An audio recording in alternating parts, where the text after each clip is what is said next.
to the podcast, everyone. I'm your host Taye, and I'm here today with my good friend Tony. Or I thought you wanted to use your nickname or one of your troll ones, but Oh, well, I you see can introduce you've me as been my in it nickname today. if you want. Yeah, well, I'm just out here to save a podcast, so whatever flows goes. Sure.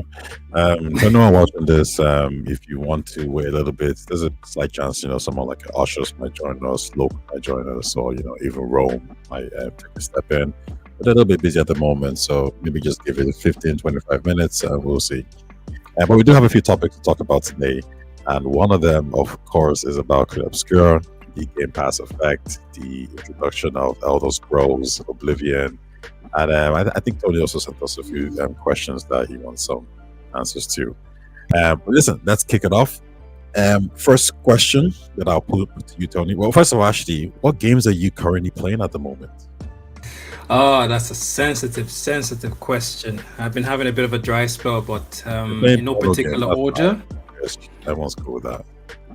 Yeah, so how far back do you want me to go? Just current, like this year? Since January. Okay, since January, I've gone back on Elden Ring, which I've already finished before. Battlefield In and Out, that's Battlefield 2025 or whatever it's 2020, yeah, whatever it is called, 2047. And then Bannerlord, what else? Spellforce 3, Reforged, Reforged, yeah, isn't it? Okay. What else? I've noticed about those list of games that you said. None of them are your typical AAA blockbuster game. So I'll actually pivot to a different question now. There's a reason for that. Sure. I was supposed to be playing Monster Hunter, but hold on. Why do you think you have pivoted more towards AA or indie-like games? Would you say it's because the AAA industry just isn't the same as it used to be in terms of the value you get from these games? No, calm down. Don't go fishing. That's just games I've been playing since January. It doesn't reflect my past. Like I was saying, there's AAA games I would play. Like there's Monster Hunter. The only reason I haven't touched that is just because of the PC performance issues. It's still one of my favorite games. It's my top 3 in terms of favorite franchise. So there's that. That's the only thing that stopped me from playing that. Kingdom Come Deliverance is that AAA or AA? AA. No, so that's AA. So that one doesn't count. And Assassin's Creed, used to like it before. It was very repetitive, but this one seems like it's different. You're playing it, so most likely down the line I will play it, just not now. The problem is right now I'm supposed to be playing my favorite games, which is Monster Hunter. So, but because of the reason I mentioned, that's the only reason I'm not playing a AAA game right now. If I've missed any other AAA games I've released this year, let me know, and I can address those ones as well. Okay, fair enough. All right. I wanted a little bit more in that topic from a AAA blockbuster to AA games point of view. But I take your notes. I mean, I mentioned first. Sorry, just before you move on, I mentioned Elden Ring. That's a AAA game. Yeah, true. Yeah, that's why I said, we'll, I take note that for you, the AAA industry is still healthy. There has been a lot of talk about the fact that the industry hasn't been good, and people are a lot more, let me say, bored with the games that are coming out. They're not finding reasons to play these games, so they're starting to move towards these AA indie-like games because that's where the spark is. Which actually brings us to this next game. The game you guys can see on the screen. Clair Obscur Expedition 33 released yesterday on Xbox, PlayStation, and Game Pass. Now, it is a AA game, and this is the point that I think people are trying to say, that we're getting these games like Assassin's Creed Shadows, we're getting the big AAA games like Dragon Age Veilguard, but it seems that games that are unique tend to inhibit this AA side of things. So, Tony, from what you've seen so far, do you think a game like Clair Obscur can go toe-to-toe with bigger games like Final Fantasy 16 and Rebirth and Remake? Before I answer that, let's just get a clear distinction here, okay? Clair Obscur, is already Metacritic 90 and above, right? Depending on which console you're looking at, correct? Correct. AA game, AAA Metacritic score, shall we just for reference point. So what I want to clarify first is how are we defining or distinguishing between a AA and a AAA game? So double A game would be a game where the budget is probably between, let's say, 40 to 80 million, and a triple A game would be more in the 100 million plus. So Sky Obscure would be a game that's a lot cheaper to make than, Final Fantasy. An example would be when you look at the game like Pillars of Eternity 2, that game is more indie slash double A-ish, right? Whereas Baldur's Gate 3 is clearly a triple A blockbuster game. Okay, fair enough. So we're going by the cost analysis kind of situation. Well, it's not just the cost. It's more to do with what the game entails. For example, Bannerlord 2 is a double A game. Elden Ring is a triple A game. You can tell by the graphics. You can tell by the just everything about the game. Starfield is a triple A game, right? Monster Hunter Wilds is a triple A game. But a game like Avowed would be a double A game. A game like even Hellblade 2, which is a very short game, would be a double A game. So this is what I'm saying. This is why I wanted to have it defined, because who is setting the standard of is it double A? Is it a bunch of review critics that determine if it's a double A? Is it the producer, developer? There's a vibe. Like there might be some games that might be a bit blurry with the triple A or double A games. For example, one game would be Alan Wake 2. That game is probably more likely a double A game in the high end and a triple A game in the low end. So the games that kind of inhibit this space of could it be double A, could it be triple A? Or more than likely, people would play a game like Sky Obscure and say it's probably more of a double A game. We don't really know the finance of the game, but nobody would think this game costs more than like 150 million.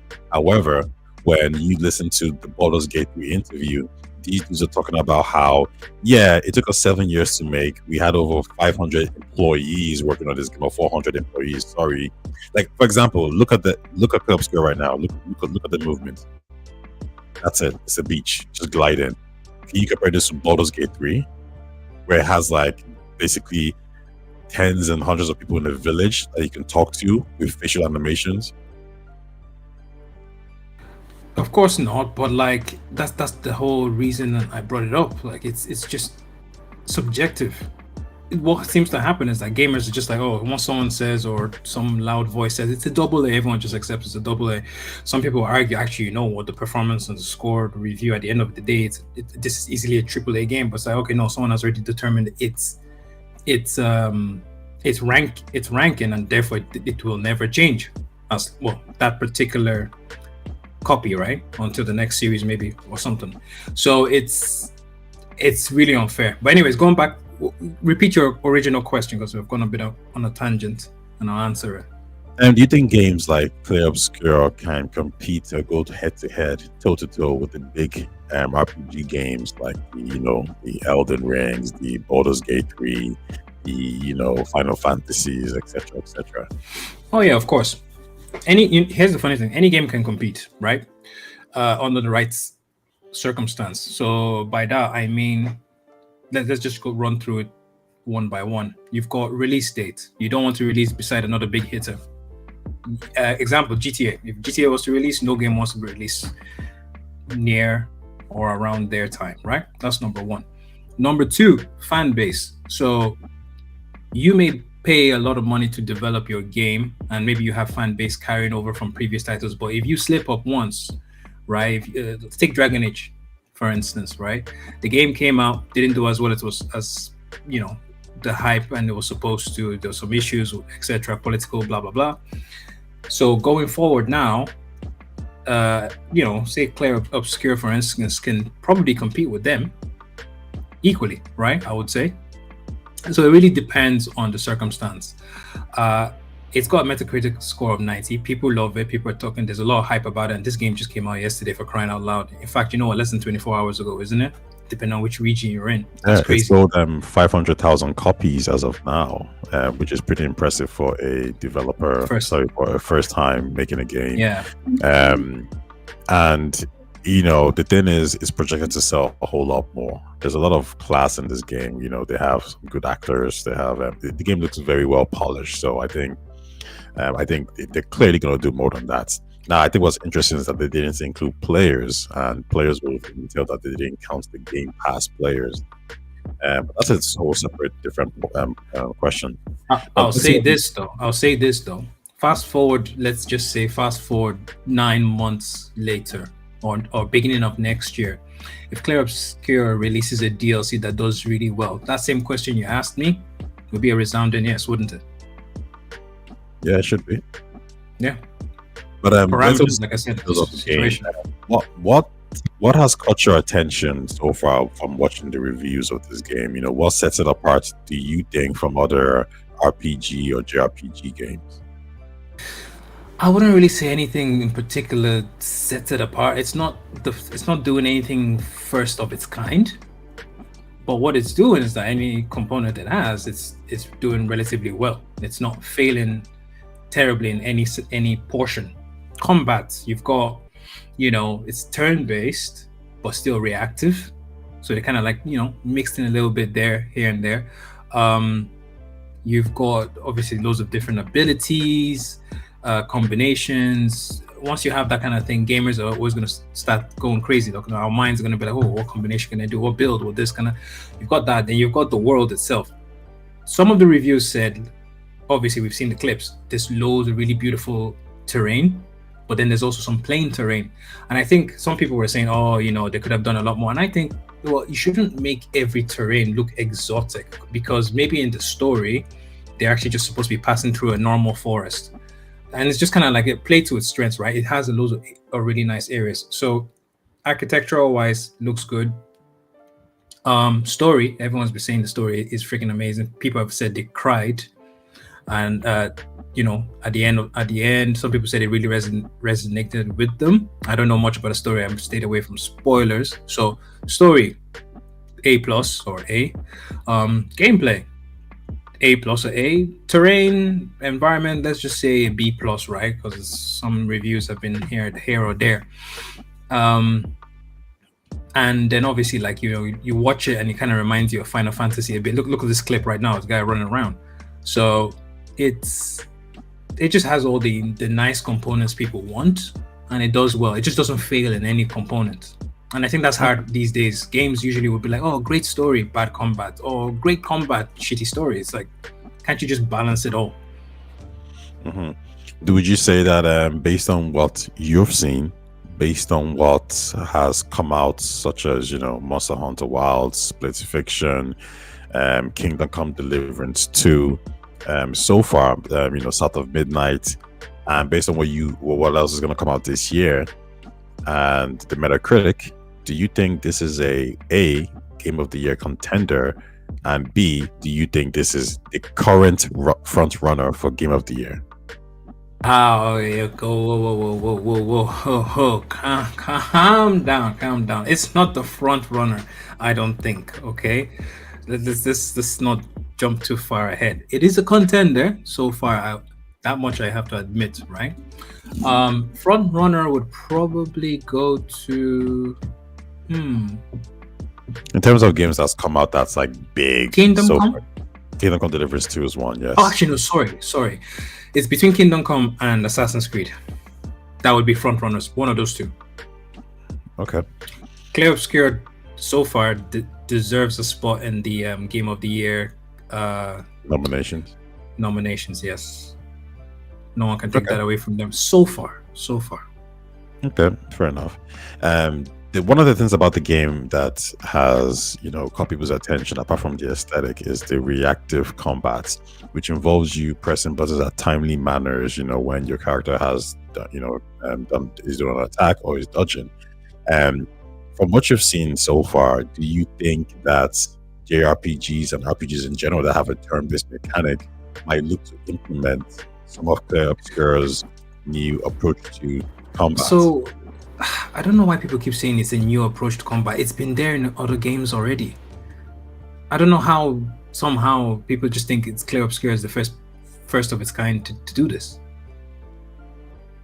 Well, it's literally been in other RPG games. First of its kind that has probably taken it to this level. Time? Did you say time? No, did you say first time? Kind that has pushed it to this level. that has made it such a main feature? Oh well, yeah. I guess maybe yeah. I suppose every single encounter For has that example, I remember playing option happening, isn't it? Mario RPG, and one of the things that happened there was when you jumped on an enemy, you would have to press A at the right time to to attack that enemy. Xenoblade also has similar systems, right? When you go to the enemy and you have to press the button at the right time. But if you look at the gameplay of this one, it's literally implemented into the whole gameplay. It seems that they've taken elements of, I think even Blue Dragon has certain elements. All of even Final Fantasy Tactics had certain maybe key things like press at the right time. But they've taken that and they've said we're going to turn this into a core mechanic, not really a gimmick, and they've made it into the main gameplay. So people would say it's an evolution of. Actually, I think there's two things you could say. You could probably make the claim that it's an evolution in turn-based strategy, somewhat, right? Or or at least you can say that, like, they've taken something and they've amplified it and they've turned it into something that is extremely entertaining. So I was speaking to a guy a few days ago, and I told him the same thing, that because he doesn't like turn-based games. I said, out of all the turn-based games that's available, this might be the one just for you, because it does involve you to pay attention. It involves you to use your like, as you can see on the screen, XX, L1, R1 at the right time. This is a lot more responsive, and it makes you have to pay attention. So, to go back to my question, do you think that from what you're seeing, other turn-based games might say, "Hey, you know what? Let's implement some of these things inside, our games going forward, because we think this is the way JRPG games, or even RPG games, from a turn-based perspective, should go." Mm,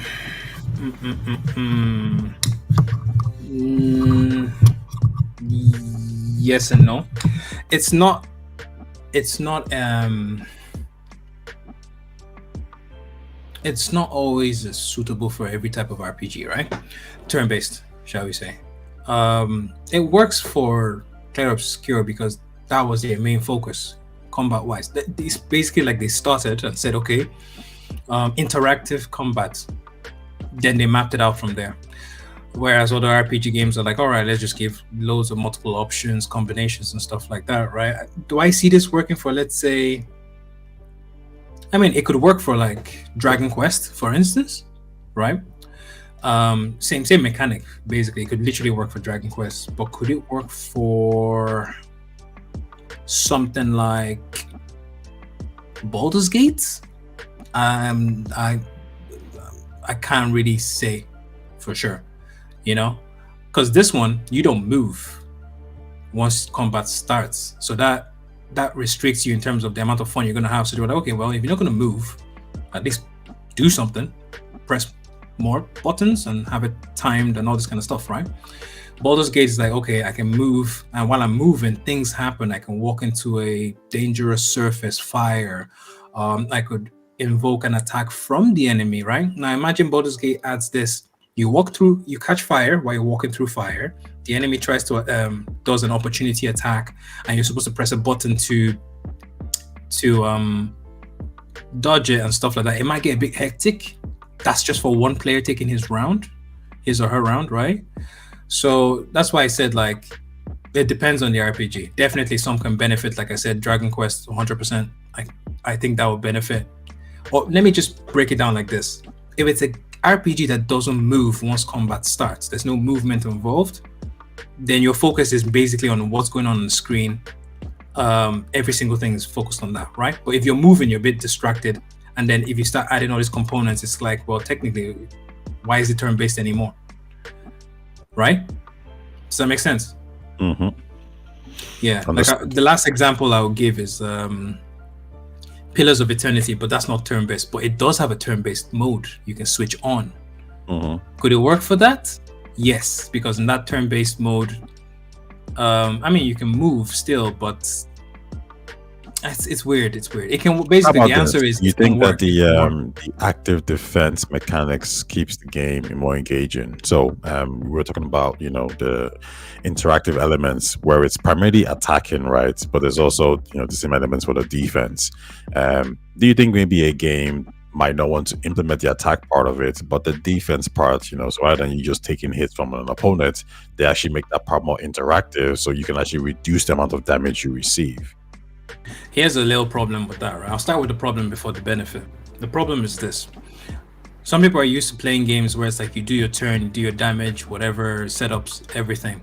It's still the enemy's turn, and you're down to this lock chance or chance of hits, chance to dodge, chance to everything, right? So sometimes people like get that triple miss where the enemy misses 3 times in a row and they're like, oh my god, thank god, like, you get that feeling because it was a big attack. Now it just seems like, well, you got reaction speed, cool, most likely you'll be okay. Obviously they still hit hard, so there's that. The other side of it is, yes, it definitely keeps things interesting, because if you're just playing a turn-based game, and all you have to do is just click a button to open up a menu, click another button to select, and then it plays out. Well, yeah, eventually you start seeing people speed running their selection, because they're just like, yeah, I just want to get through this, I just want to skip the animation, skip the animation. But now you're forced to like look on screen for that dodge button, for that perfect strike button, so you're more engaged, you're always looking at the screen, and maybe as a result you're actually probably enjoying the design and all that kind of stuff. Because I've played games where it's turn-based, I click a button to do my attack and I just quickly look at my phone to reply to a text message, and then when I look back I'm like, oh, did I take a hit, did I make the hit? I'm like, okay, yeah, I can see all that information. But now I can't do that. I can't just look away at my phone, because the enemy might retaliate, or I might not do maximum damage. So yeah, you're more engaged. Okay. All right, let's move on to another question that's probably going to lead to another talking point, which is Club Obscura came out yesterday, and a couple of days before that, Xbox Shadow dropped Oblivion Remastered. The fear was that there was a chance that these two games coming out so close to each other would cannibalize each other's sales. People had a fear that Club Obscura would receive more of the damage because Oblivion is the bigger game, right? It's the brand game. And it's not just a simple remake or remaster, I should say. It's a game that has been built from the ground up. It looks like has new assets, new voice actors, and they've improved the gameplay mechanics. So it's a good game that was going to get our attention. Do you think Oblivion dropping 2 days before Club Obscura has cannibalized some of its potential sales? Nah. Oblivion is a great game. The remake is a great game. Played the first one, loved it. That was what got me into the Elder Scrolls series and everything. So there's nostalgia there, right? That game is going to bring a lot of nostalgic people back. But it's releasing at a time where this year there's been no RPG turn-based of this scale, right? Released so far. So there was that interest. If Club Obscura was similar to Oblivion, then to be a problem. But when you release two games that are effectively quite separate from each other, right? Obviously they're both exploration kind of stuff, but one is more linear in a sense. It's not really. It's just they're not competing with Bethesda, The people that jumped straight for Oblivion immediately were those who came from a nostalgic place, right? Obviously it has new fan base now, but people who are like, oh my god, I remember playing that game when I was in high school or whatever it is. Whereas this is tuned towards a market of people who love turn-based RPG, right?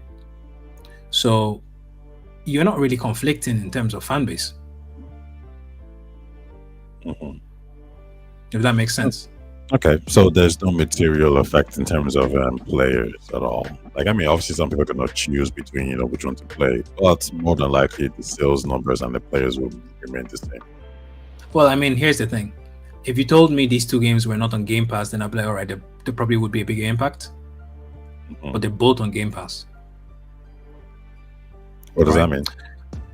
So if it wasn't on Game Pass, people are going to look at it like, oh, I have to get one or the other, right? Because I'm not going to spend $100 in total, or 100 plus to get both games. But now people could be like, you know what? I might buy Club Obscura is on all consoles, is it? Yes, all platforms. All platforms. So some people might be like, you know what, I really want to play both. Let me get Clear Obscure, buy it, and use Game Pass for Oblivion, or vice versa. So you've got that flexibility. So they're kind of like, yeah, okay, cool. So you're still gonna get sales anyways. Oblivion wasn't a game that was gonna come out and stop people from getting newer games. No, it wasn't. If anything, all they can do is delay people from getting the new games they were gonna get anyways. So sales may maybe trickle down. Instead of hitting day one or 100% of those sales, it might be like 75%, and then the other 25% in the next month or two, right? So yeah, I don't think it affected it that much. Okay.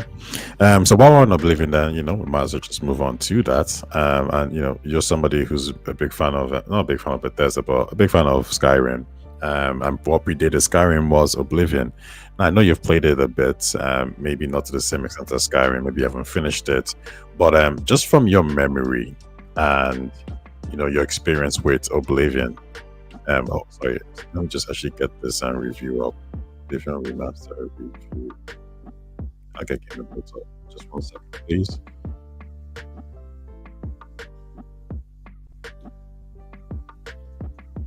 Can you see the screen? I can only see our avatars. Oh, really? Okay. Yep. People. Not a great start, bro. Not a great start. I do apologize to the fan base. These kind of things happen, on the Games Talk channel. Okay, there it is. Right. So as I was saying, how does the remaster of Oblivion hold up against the memories of the original release? Would you say it's just a nostalgia bait? This is Bethesda just trying to, get some money out of the fan base, out of the people who love this product? Or would you say this is an actual genuine good attempt and this is something that makes sense for them to do?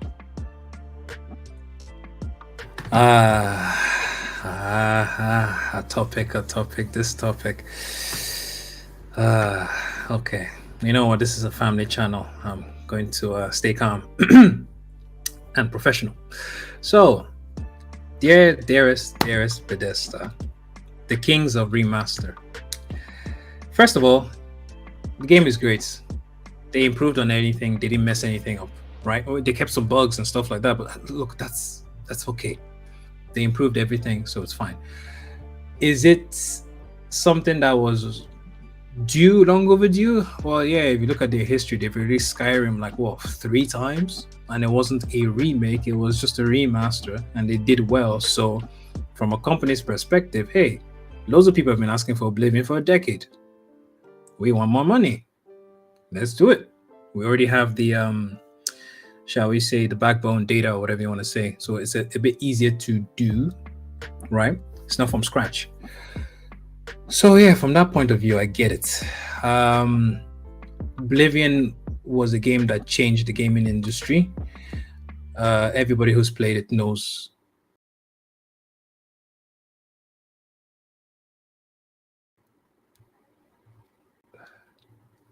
Hello? You just vanished for some reason. Oh, it got disconnected or whatever. I'm back. Yeah, that's all good. Fire away. Oh, the music from your stuff is gone anyways. Yeah. Oh, there it is. So yeah, like I was saying, it's they knew they were gonna make money. They're a company first and foremost. They're gonna make money. People have been asking for this for a decade. So yes, they hit 2 birds, 1 stone. Me personally, as somebody who has been waiting for Elder Scrolls 6 for what feels like forever, I'm not even expecting it to have released this year. I'm just saying, just give us proper updates. Don't drop a bomb like, hey, Elder Scrolls 6, and then effectively disappear, right? So yeah, no, this makes sense. It makes sense. It would have, honestly, it would have made more sense at the second Skyrim remaster, right? Back then, it could have actually been a strong contender for Game of the Year during that time if it released then. Because now you've just released it with so many heavy hitters and more to come. I think this year everyone has agreed that GTA, if it releases, is the winner. So they're not releasing this for that kind of credibility. Let's just say this was a layup for the nostalgic Bethesda Elder Scrolls fans. That was what it was. Well, speaking on that, I'll one pivot. last thing, and the way to shut us up about Elder Scrolls 6 for a while. But go ahead. We'll talk about that in a second. But when you said it's good for the Elder Scrolls fan base, do you think modern gamers, people who didn't grow up with, maybe Oblivion, maybe even to some extent Skyrim, do you believe that they will see this and think, yo, this is a game to purchase, like this is dope? Or do you think most of the sales or the majority of people who are going to purchase this game or play this game are really just the Oblivion fans and Skyrim fans? Or do you see this actually catching new audiences from around the globe? It is, yeah. That's a tough one to answer because there's a hype. We've got Skyrim. When Skyrim got remastered, a lot of new players and stuff like that said trying it, new console, things like that. And then you've got the previous hype from the people who played the game, and then that's what really, really expanded Elder Scrolls so far. Okay, so the base was being built. Or even though people haven't played the game, if you talk about memes about Skyrim, people know about it and they've never even played the game. That's crazy. So it's kind of like they planted seeds in people who haven't played any of the Elder Scrolls games. Everyone has heard about it. If you're a gamer, you've heard about it. So this game being released would have at least piqued people's interest to just go and check it out, research it, whatever it is. And obviously, yes, the previous fan base and nostalgia from previous gamers definitely helped. Because if you look at YouTube channels now, people are like, oh my god, I remember playing this as a kid. Wow, this, everyone's talking about it in forums, Reddit, Twitch, whatever it is, right? So yeah, definitely helped. Now, if we were to remove that component, would the game still sell as well? No.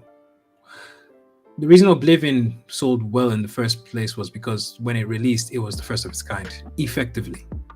Now, it's not the first of its kind. So, if we didn't have the nostalgia and all the fan base and hype, it would still sell, but not to the degree or as fast as it is now, I think.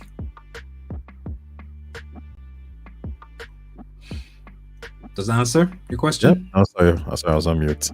No, fair enough. Do you think it might be recommended for Game of the Year? Do you think it's going to take any awards, or just in the same vein that Resident Evil 4 did? I was just about to say that. Look, at this point, I won't be surprised if Tetris Remastered makes it to Game of the Year. Right now, Game of the Year. Remind me again. 5 contenders, is it? 6, I believe. 6. So we've got Kingdom Come, we've got Assassin's Creed, we've got Monster Hunter, we've got Clair Obscur, sorry. And then, am I forgetting any other game that released this year? Avowed, I don't think will make it. No. Give Oblivion a few more days and then to be a bit more clear if it will make it. Okay, fair enough. But right now, I can't think of any other game for that 6th spot, so I'm more inclined to throw it in there. Next up, let's talk about the price of games, right? So this game, you've seen the remake, you've seen the improvements and the graphical upgrades, and it's been charged and it's been sold for a retail value of around $50 or so. Now, some other remake games, they were in the 60s or 70s. What do you think is the perfect price for a game that is a remake or a remaster, I should say? Do you know what? I'm gonna go about this with a slight curve. If you've let's just say you're on computer, Steam or Microsoft, and you've had the original copy and they can see it's tagged to your account, I think you should get a discount. Actually, no, sorry, this is a remake. If it's a remaster, that logic would make more sense, but a remake has new components, new stuff. Price tag, I don't know how much they spent on this, and I don't care, but let's go with $30. Okay. $30 indeed. Just because they've freaking remastered damn Skyrim at full price so many times, man. In fact, I feel like reducing that $30. Okay, well, let's talk about one of the biggest. What do you think? What do you think? You've been running away from answering your own goddamn questions. I think developers can charge whatever they want to charge, but I think for a game like this, you can probably game price is now at $70, so you can probably charge maybe 50. I think 50 is a fair price. 50? That's the price of a brand new game. That's not a remake. No, new games are $70 now. Oh, okay, that's the old price of the but back in the good old days. Sorry, I got nostalgic back in the good old days when you were 14. Yeah, sure. Doesn't matter, man. How times have changed. Yeah, plus microtransactions and stuff. But hey, look, that's another conversation for another time. Yeah, but listen, we're speaking about the increase of prices. We're speaking about inflation. One of the biggest, I guess, surprises for a lot of people was the Nintendo Switch to some extent, right? The price is $450, which I would say is probably okay, and I don't think many people had a backlash to that. People did kind of think Nintendo should maybe put out $400, but $450 wasn't the craziest situation. But before we get into the actual game prices, such as Mario Kart being $90 let's talk about the actual Switch 2 itself. Do you see the Switch 2 as a significant leap forward for Nintendo, or do you see more as a modest upgrade in the gaming landscape? So are you impressed with what you've seen, or do you see the Switch 2 and think, meh? Oh, you made a mistake though. Sorry, you said Switch 2. You said Switch. You mean Switch 1.5? 1.5. I think that says the answer right there. Yeah, right. Yeah, exactly. Yeah. I still laugh at that trailer when the launch trailer or the release or whatever you want to call it, the unveiling. I was like, wait, increased size and obviously capacity, yes. I was just like, that's it? I was expecting some new console or whatever. Honestly, give me 3 points as to why that jump in price is validated. So you said the release price is what, $499? Am I $450? Sorry, $450, right? Mm-hmm. Okay, what is the price right now of an Xbox and PlayStation 5? $550. $550. So we've got 100 pounds difference. What is the price of the Switch 1? It's $550, but I believe that you want to get like a digital version or a Series S, for example. Series S is way cheaper than the Switch 2. No, I'm not referring to the downgraded version. I'm talking about the full version because Switch only has one version, right? So PS5 digital, I believe, is probably 500, or I think it was 450. I think the price has gone up. Let me check. What's the price of a PS5 digital? Also, while you're at it, check the price of a Switch 1 OLED version. I believe that's 400, isn't it? Yeah, so the price of the recommended retail price is now 500, but it was 450 a couple of weeks ago. So PS5 version. Which console are we referring to that's 500? The PS5 digital version, only digital version, no disc, it was 450. It's now $500 or euros, I should say.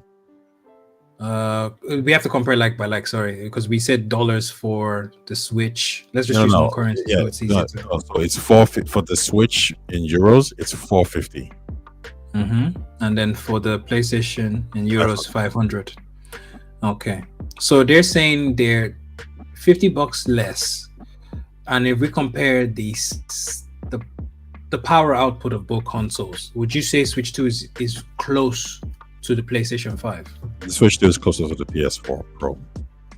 Okay, but they're charging the price of a next gen. Well, obviously it is a next gen console, but they're charging effectively the same price as the leading next gen consoles. Does that make sense to you? Well, you might want to factor in the fact that Switch is a handheld, right? So they have to fit that technology into a smaller device. Wouldn't that then mean less hardware to use as well? No, it will increase the cost. What's increasing the cost? The chipsets, the motherboards, well, you're including the battery, you're including the screen into it, you're including, like, basically, if we put it this way, the PS5, all the components of the PS5 downgraded, right? If you have to shove that into a smaller device, and that's going to take more engineering, more time, more effort. So you're gonna, so you're gonna incur cost there. Then you're putting in place a screen. You have to put in place a battery, which you don't have to do for PS5 because it uses an outlet. So there's that there as well. But overall, like the PS5 does cost more to make than the Switch. Like regardless, it just is something I think people should factor in. Like it's kind of like, for example, if you want to buy a laptop, right? You can buy a very powerful laptop with a 4090. It's going to cost more than an actual PC, right? The graphics card on its own, yes, yeah, because you have to force the graphics card, the 4090, into a much smaller device. It's not because of that. It's because of the amount of power output you can get out of it. Obviously, other components are attached to that, so you have to obviously build around it, basically. Exactly. Yeah. But then the thing, but also, like, for example, I know with the Series S, like when it first came out, people were saying, "Oh, can we get a handheld Series S?" And the answer was like, it's just technically really difficult because the way the Series S is right here, right now. Well, I mean, this was years ago. They're like, it's this size for a reason. We can't, and to shove all that power into a smaller device is going to just be so much more effort. You're going to make it's going to cost way more money, way more research and development to do it. But also, then you have to think about that, as everyone says, the battery. Like that's the main thing now, because it's just like, okay, well, you want it to what's funny, right? We look at the Switch 1, we look at the Switch 2. Size, let's go by size. Effectively almost the same thing. It's slightly bigger. Cool. So they had the Switch 1, which obviously was a huge project. They've got efficiencies and experience building for such a small console, right? So let's factor that into place. I don't know if they're using the same developers or manufacturers and stuff like that. I imagine they probably are for economies of scale, right? So there's that. So there should be some savings, shall we say, there from experience. Then you've got the OLED version that came out, and I think, did you check the price for it? No, but I believe it was like 400. Okay, like 400. And the Switch 2, does that have the OLED function inbuilt? No, OLED. Oh, well. I can't wait for when they release the OLED version and it becomes the same price as a PlayStation 5. Pretty much. Oh my goodness. Here's the thing, Nintendo don't reduce price ever. Really. Like, that's crazy. You know what I mean? Like PlayStation, Xbox will reduce their price over time. In fact, they always do sales, right? To gain more people. But Nintendo just says, no, this is it. It only goes up if actually it doesn't go up. They just release the price and that's that. That's wild. They're basically saying to the gamers, we know you're not going, your purchasing power effectively keeps reducing because of tax and stuff like that. But we don't care. Like, we don't care. You want to play Mario? $100. Be like, do you think it's justified what Nintendo is doing? Do you think that a game, like, because they would cite increasing costs and development, right? They would say, hey, with Mario, you had 12 racers. Now with the Switch 2 version, you have 24 racers now. So that's an improvement. Now that you can actually drive from one location to the next location in an open world kind of like setting. Do you think that's them giving you more things to do, adding more content to the game, justifies the actual price increase? No. Mm-hmm. When we went from PlayStation 4 to PlayStation 5, the price difference was what was it? It was like 100. I think around. I think the PS4 was $400, and then obviously when the PS5 came out, it was $500. Yep. And then if you look at what we gained from that $100, it was generational. Are we gaining something generational from Switch 1 to Switch 1.5? Not at all. That's a question for you. So is the price tag then justified? If we're going by the same trend? I would say probably. You think it is? Well, if you're going by that trend, it wouldn't be justified in that sense, right? I agree that it wouldn't be justified. But I think there's other elements that, we factor in. It's a handheld, and they're actually coming from, in fact, Nintendo would make a better argument that we're actually coming from like a GameCube-like era. advanced Xbox Pro like era to the PS4 like era, and that's actually a bigger jump than the PS4 to the PS5. And no, that's not our problem. But as you can see on the screen now, this is Cyberpunk 2077 for the Nintendo Switch 2. I think it's running at 30 frames with obviously some AI help when it comes to the frame. 30 frames, yeah. Oh geez, that guy was just okay. That's an ability, I'm guessing, of him teleporting, not lag. I mean, okay, yeah, great. You've got Cyberpunk, a fully downgraded version for Cyberpunk. I mean, I as a PC player would not be praising this, but if I was somebody who didn't have a PC or the other consoles, then I would be probably happy, like, oh my god, I get to play Cyberpunk, which the Switch would have never been able to.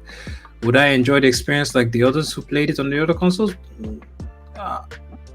I don't know. Now, if this guy is obviously using the screen itself, if he docked it, maybe he'll have more fun, perhaps.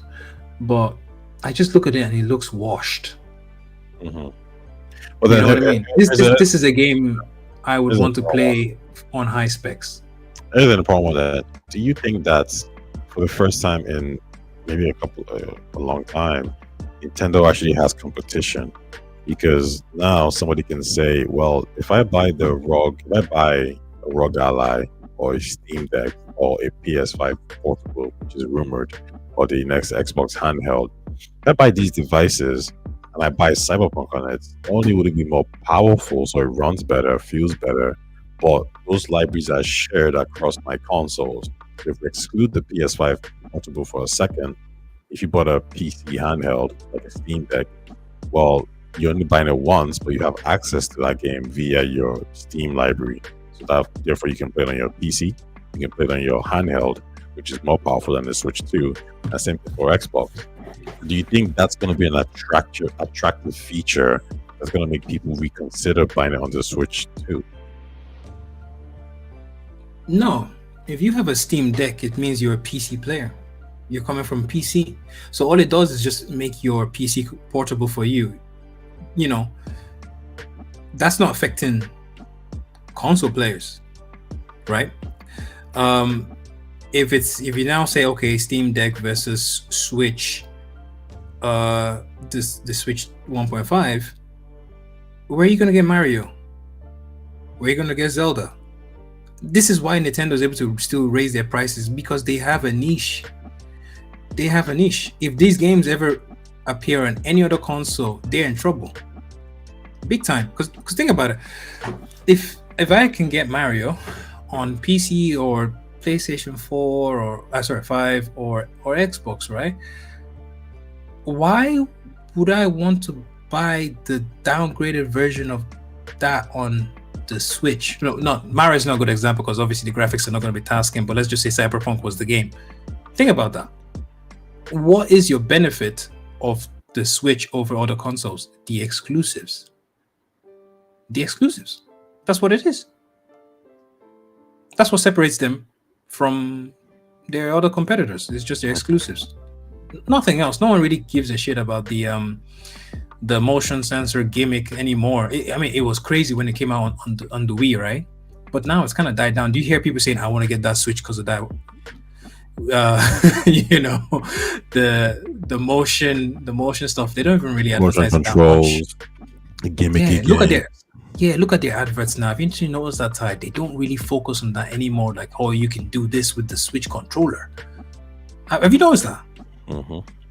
Before, it used to be a big thing. They were like, hey, play games, Mario Tennis, and they're showing people hooking the nunchuck to their wrist and they're playing and they're all having a great time. They're not really doing ads like that anymore because they know it's that hype has died down a bit. It's still there, but they have to just rely now on the exclusivity of their offerings. Okay. Before we round up, I'll ask you, the last question, which is, what do you intend to do? The weekend is here, and I know you're busy doing other things, but we won't get into that. But from a gaming perspective, you have the choice now of Clair Obscur and Elder Scrolls Oblivion Remaster. Which one are you looking to play first, and why? Hmm. Well, considering I have an exam, probably clear Obscure because I can just finish it and play it to finish, and that's it. Oblivion is a game that's RPGs are, you don't want to rush them. You want to take your time, do whatever you want. Sometimes just go into the world and mess around for hours. Clear Obscure strikes me as the kind of game that you actually just want to progress through it. Not speed run or anything, but just progress through it by focusing on the story. And if you happen to just run to side stuff, you might be like, okay, let me do one or two here, right? But Oblivion is kind of like, ooh, well, let me just go mess around and do stupid stuff because I feel like it. So in that sense, Clear Obscure. I'm a big Elder Scrolls fan, but maybe because of how frustrated I am with Elder Scrolls 6 not being close to anything. Maybe that's why I'm just kind of like, you know what, you brought Oblivion, fine, cool, but I just don't want to get absorbed into that right now. I will maybe later on. Plus, I didn't finish Oblivion when I first played it. I played hours of it, but I didn't finish it, so there's still something to look forward to in terms of the story. I've stayed away from spoilers. Okay. That sounds good. Me, myself, I'm still playing Assassin's Creed Shadows. I don't know if I'm going to pick up Clear Obscure. I think from a story perspective, Clear Obscure is a game that's really interests me. It reminds me of Xenoblade, in the same sense of like this huge mystery that you want to know exactly what's going on. So that's probably where I'm gonna, look to try it out. I believe it's Xbox Play Anywhere. So if I got it on Game Pass, I'd be able to play it on PC and Xbox, but also if I purchased it, I'll have it, for Xbox and PC. So I might just do that instead. I just haven't really decided yet. It just depends how my weekend, kind of pans out. But yeah, Oblivion will not be a game I'm interested in. I don't like sandbox games really, so there's nothing there for me. Boo! Boo! But it is. Elder Scrolls are nothing. Boo! Listen, to anyone watching this, or anyone who's gonna catch up on it later on, thank you for watching, and I'll see you guys maybe next week. But I'll be talking about more gaming news. Actually, no, I'll see you guys tomorrow because Ken Wall and him are gonna have a chat on some other gaming news as well. Obviously, you guys heard some of the talking points that me and Tony touched on. So if you want to get Ken Wall's opinion, and maybe if somebody wants to join that as well, and rehash some of his takes, then that's perfectly fine with me. And okay, all right, thank you for watching. As always, thank you, Corporate Avenger. Corporate Avenger out. Ciao now.